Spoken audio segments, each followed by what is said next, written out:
Hey, this is Rue, and welcome back to another EU5 challenge. Last time we did a No Allies Theodoro game, and while I succeeded, I had to change our primary culture and religion, which, as a number of you rightly pointed out, was kind of a weak move. That's not happening this time. We're going to start as one of the few tags with both Kurdish primary culture and Yazidism as our official religion. We must keep Kurdish as our only accepted culture for the entirety of the game, but we are allowed to tolerate other cultures. Our goal is to form Kurdistan, become a Yazidi theocracy, and expand our culture and religion as much as possible without ever making a single alliance. Just like last time, this is played on patch 1.010 and with Iron Man enabled. Welcome to the minor tribe of Bohtan, a 3-location minor. At game start, there are 877,000 Kurdish pops worldwide and 210,000 Yazidi ones. Like most of the minority faiths in EU5, Yazidism doesn't have much flavor. EU5 treats it as kind of a Muslim light.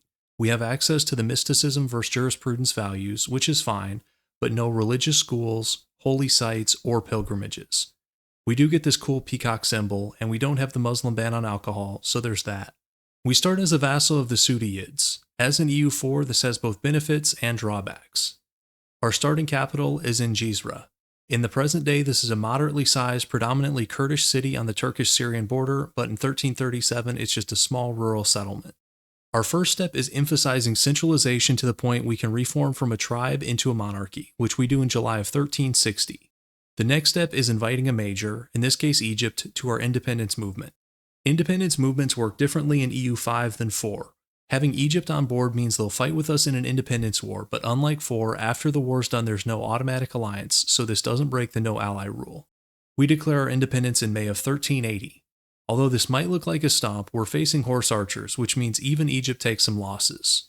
We pretty much get carried in this war, and make peace in December of 1385, getting our independence and a chunk of majority Kurdish provinces to our south.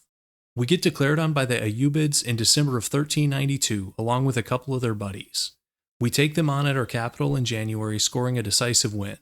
It takes a few months for their allies to gather, but when they show up things are looking bleak, so we make peace, taking one location and some gold.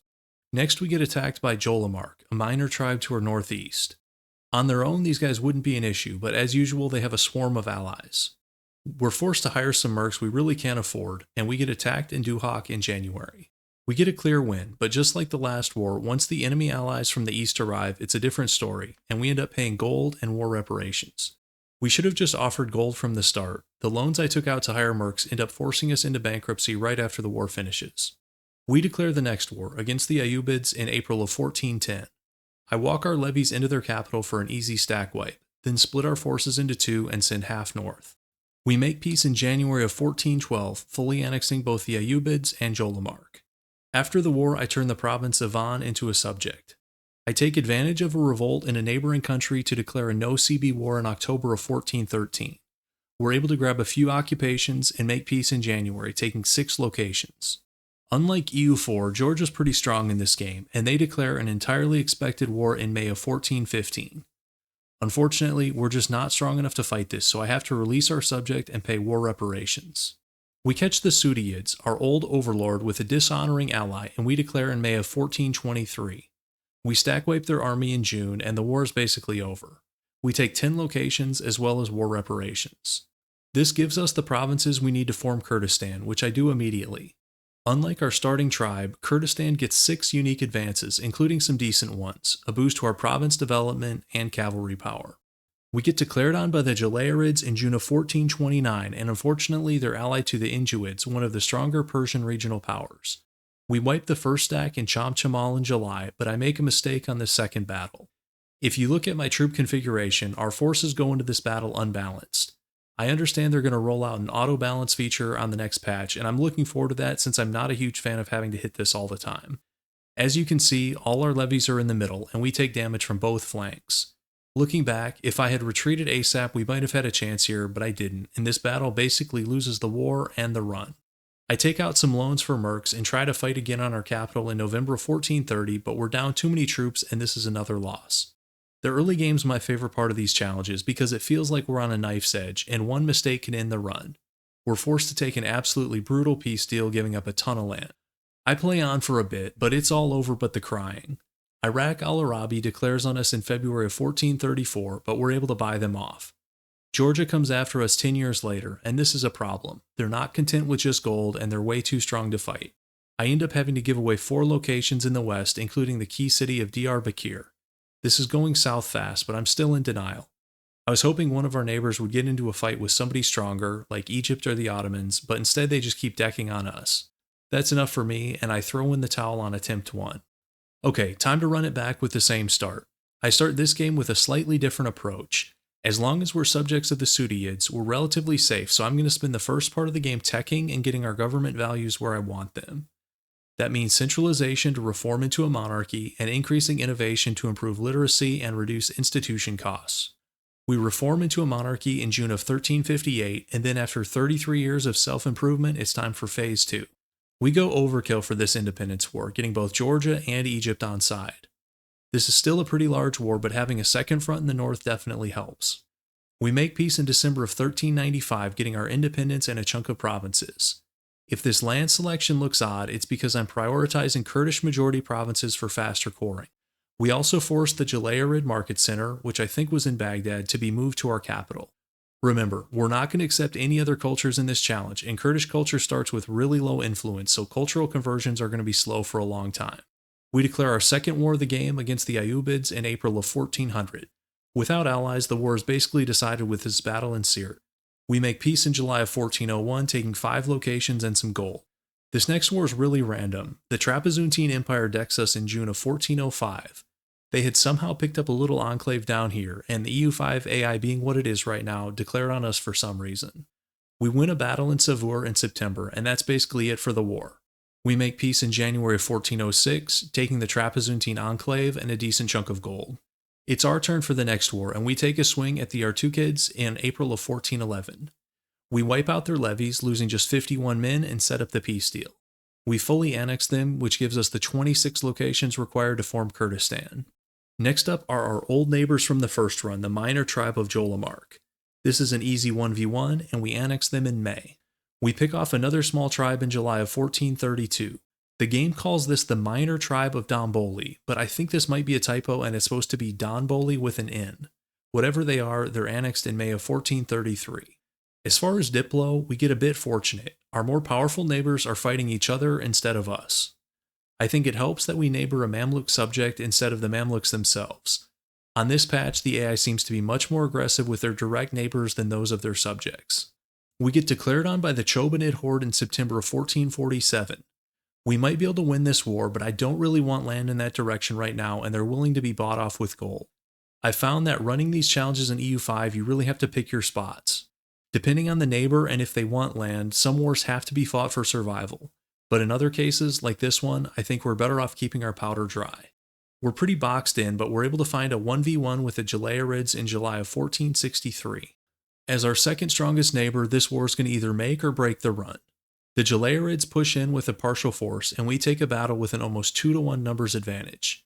Unfortunately, they have discipline, morale, and cavalry on their side, and our numbers aren't enough.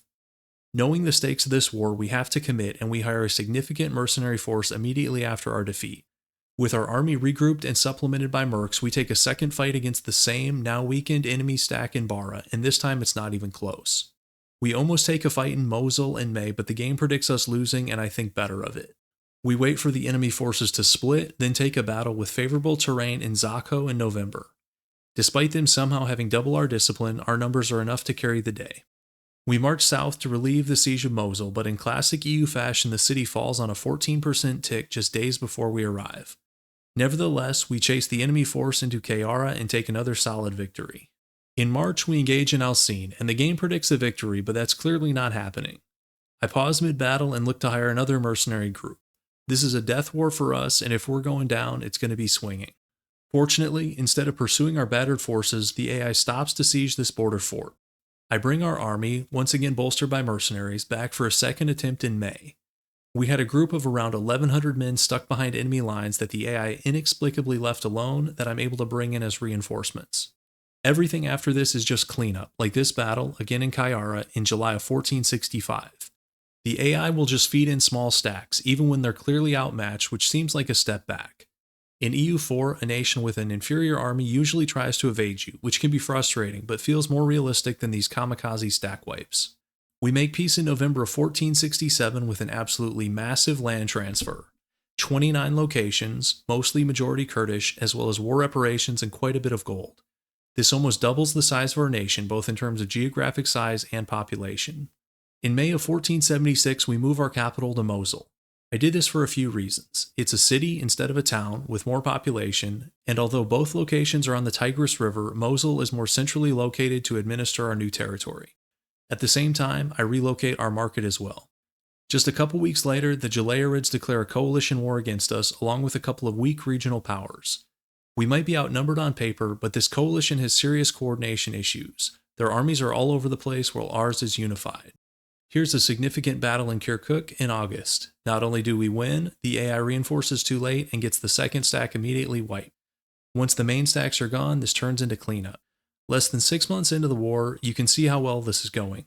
We've lost 2,000 men, while the enemy coalition has lost over 14,000. We make peace in December of 1479, taking land and gold. The provinces in the east are majority Kurdish and will be straightforward to core. The land next to our capital in the west is mostly Iraqi culture and will require quite a bit of assimilation first. In October of 1475, we finally get enough prestige to upgrade our government rank, going from a county to a duchy. Next, we bully a one-location tribe to our north, annexing them almost immediately. Here's a look at how we're doing with culture. There are now 1.7 million Kurdish pops, almost doubled from game start, with over 1.1 million of those in our nation. Georgia declares on us next in January 1503, which caught me by surprise since we don't share a border yet. In the first run, we were never strong enough to fight them, but that's not the case here, and we gear up for war. We have a mountain fort on the northern border, and we push back the first Georgian force in October of 1503. Next is a larger enemy army, including levies in Bitlis in November. It feels a bit ironic using my go-to strategy for Georgia in EU4, bleeding out a superior attacker on mountain forts against them in 5. We rout the last enemy army on the same fort where we opened the war. Without sharing a border, I have no interest in taking land, so instead we demand a bunch of gold and war reparations.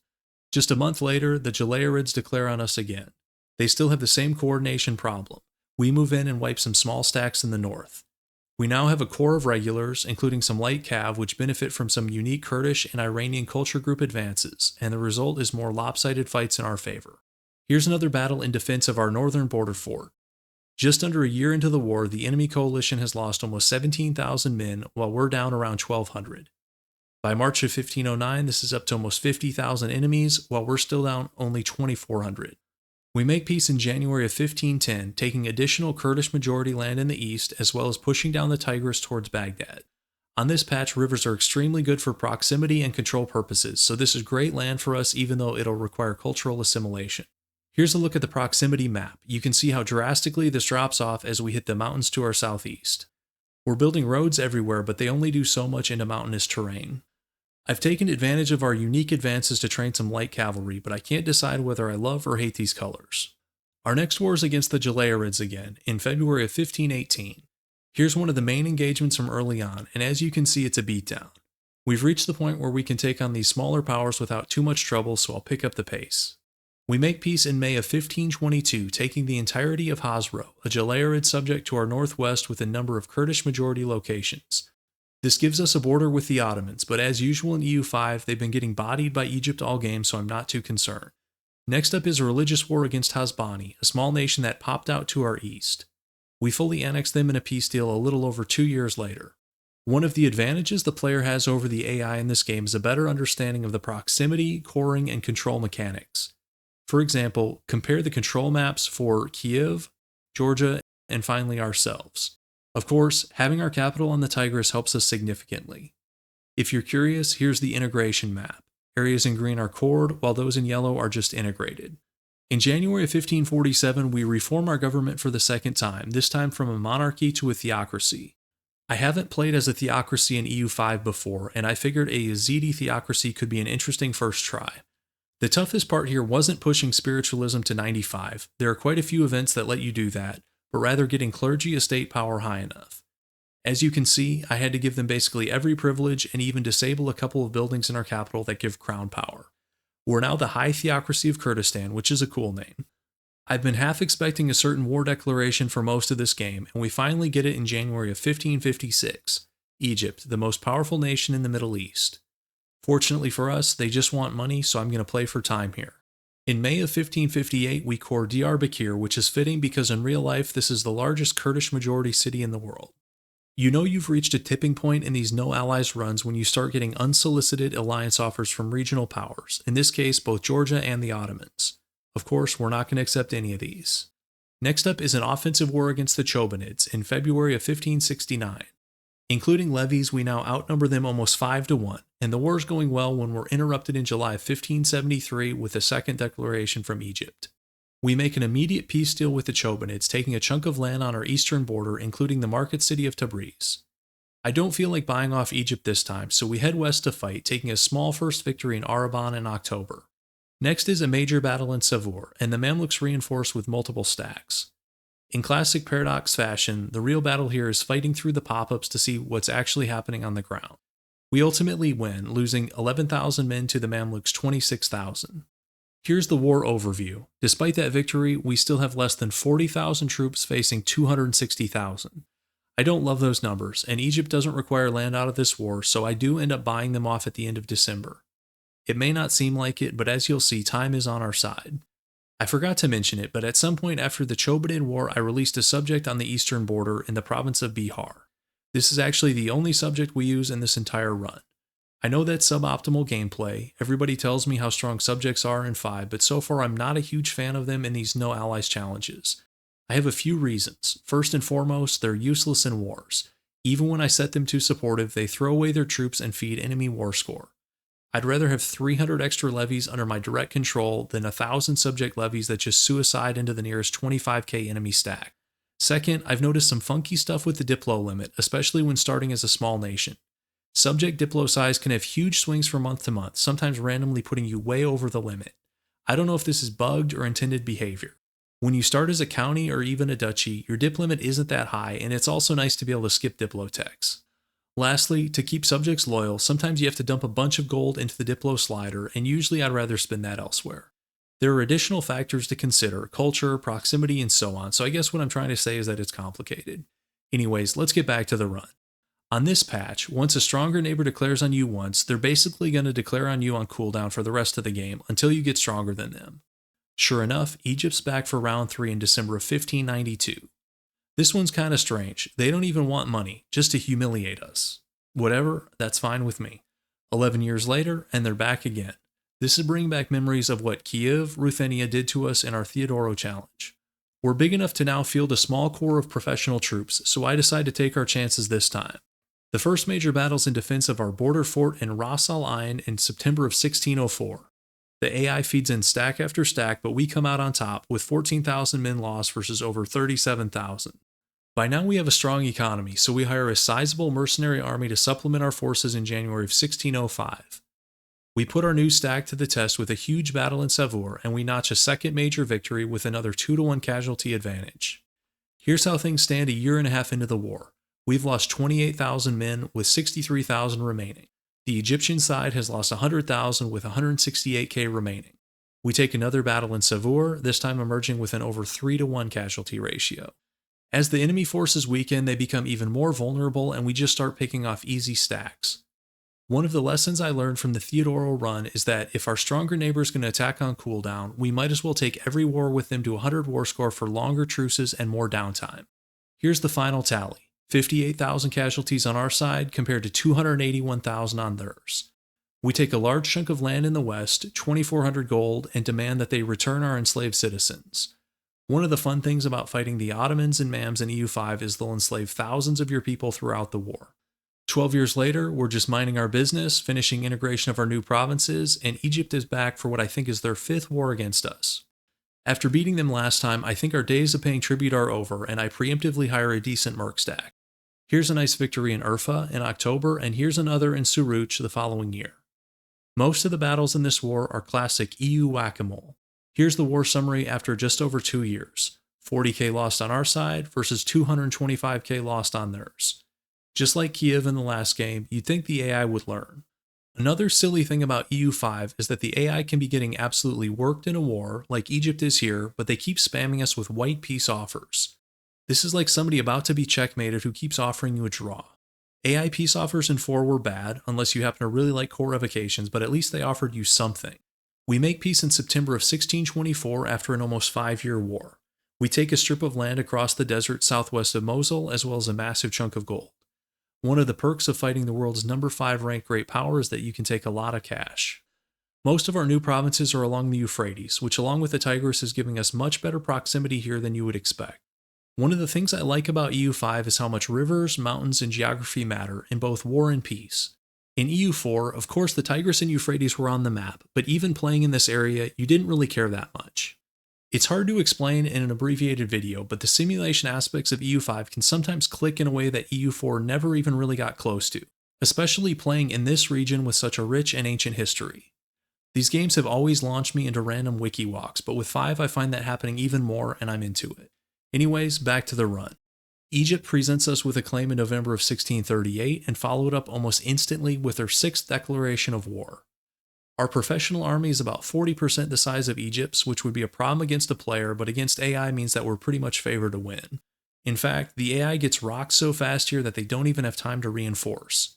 Even when they can reinforce, it just turns the battle into an extended meat grinder. We make peace in May of 1644, taking 2 provinces, including the major regional city of Aleppo. I need to go on a little tangent here, but it'll make sense in a minute. Overall, I've been pretty positive about EU5, but I have to be critical when it's warranted.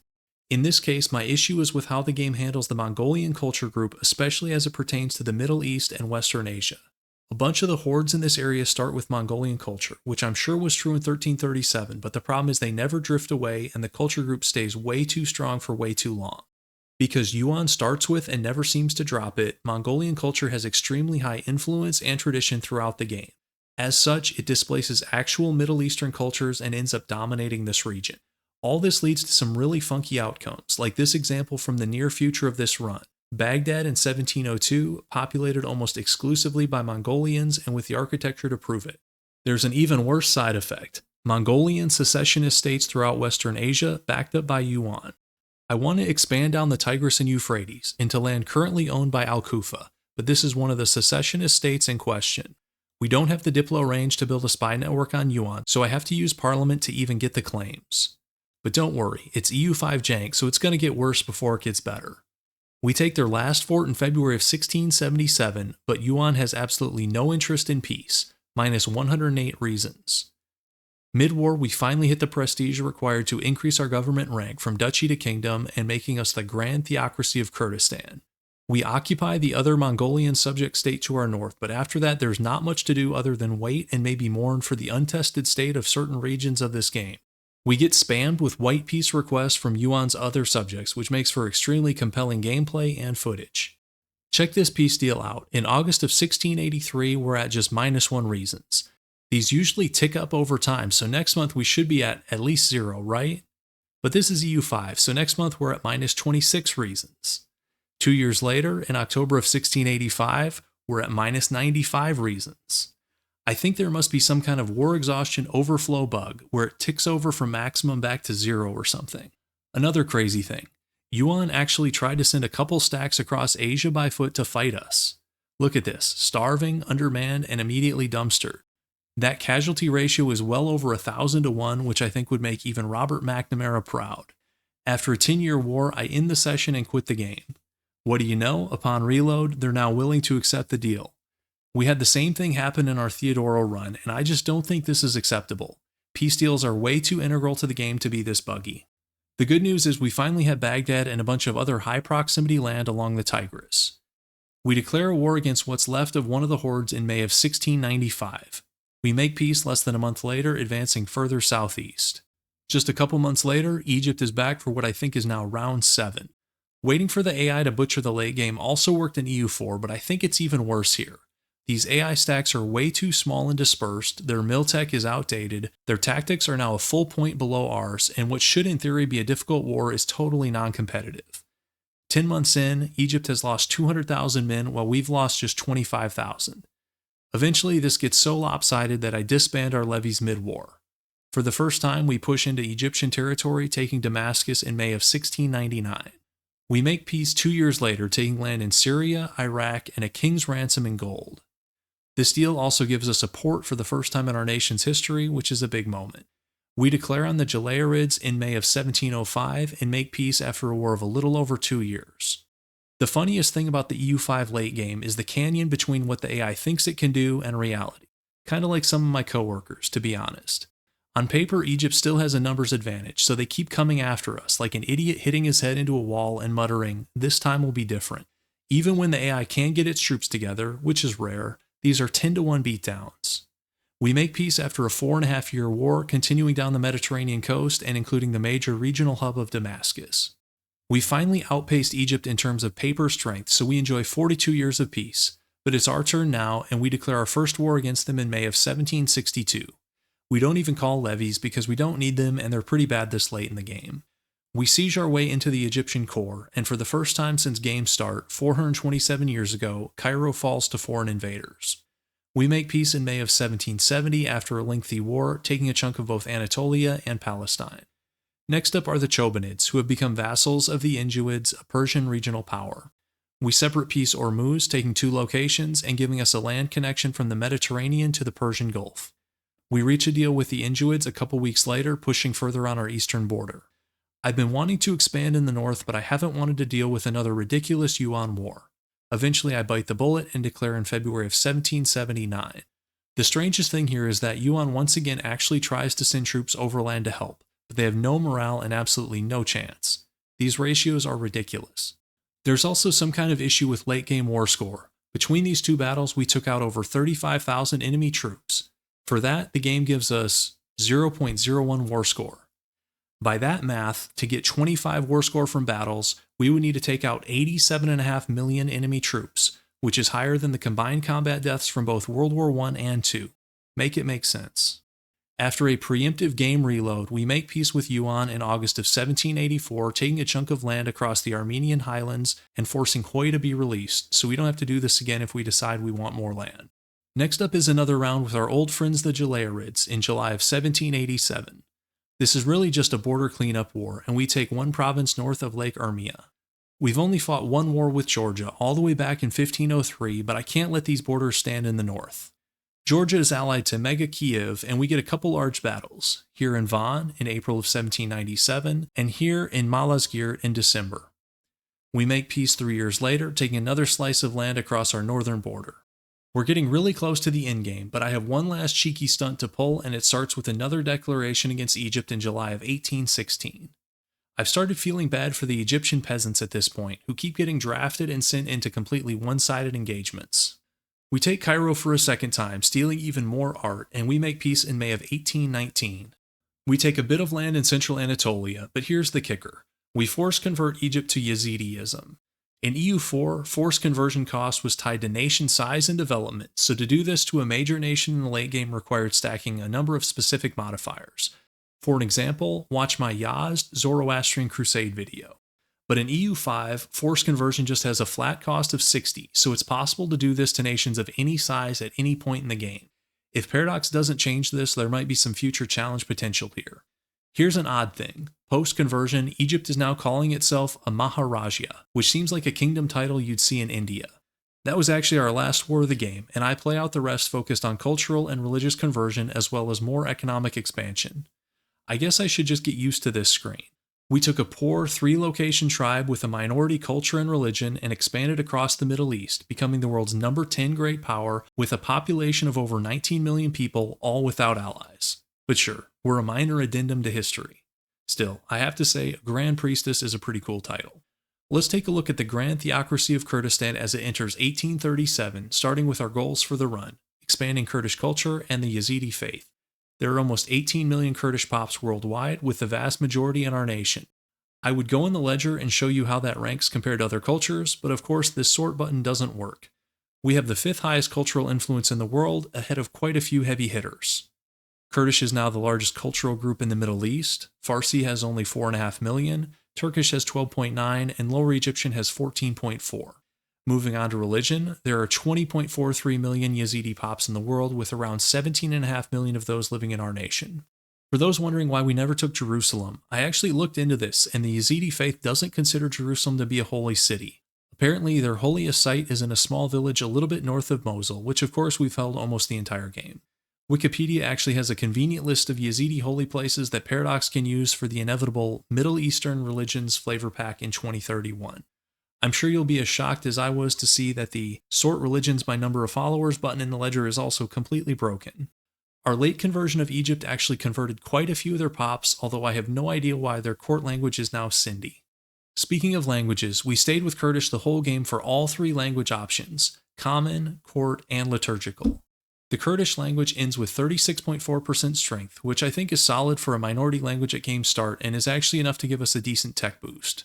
We finish with an average literacy of 74.4%, which is much better than most of our neighbors but still well below the Theodoro game. Staying a theocracy keeps you from adopting some of the late game literacy laws, such as secular education, which is fair enough. We finish with a tax base of almost 20,000 and running massive surpluses. I think the late game economy is a bit of an issue. You kind of run out of things to spend money on. I want to do a quick before and after of our capital. Here's Mosul at game start with a population of 50,000 and a potential tax base of 7.3. And here's Mosul now with a population of 442,000 and a potential tax base of 161. Here's a look at proximity and then control.